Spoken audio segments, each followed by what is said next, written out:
মহাকবি মাইকেল মধুসূদন দত্ত পেশায় উকিল ছিলেন। একদিন দুপুরবেলায় কাজের ফাঁকে তিনি বার লাইব্রেরিতে বসে বিশ্রাম করছিলেন। এমন সময় তাঁর এক পরিচিত উকিল বন্ধু হাসতে হাসতে তাকে বললেন, কবিমশাই, মেঘনাদ পদের নরক বর্ণনাটা নিশ্চয়ই আপনি মিল্টনের থেকে নিয়েছেন, তাই তো? খোঁচা খেয়ে উঠে বসলেন মধুকবি।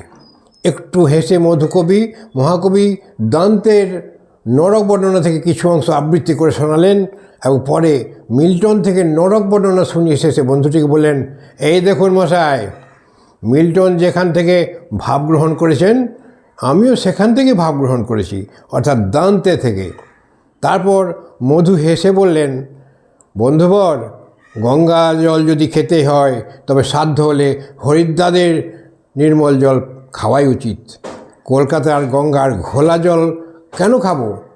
মাইকেলের কাছে জবাব পেয়ে উকিল বন্ধুটি চুপ করে গেলেন।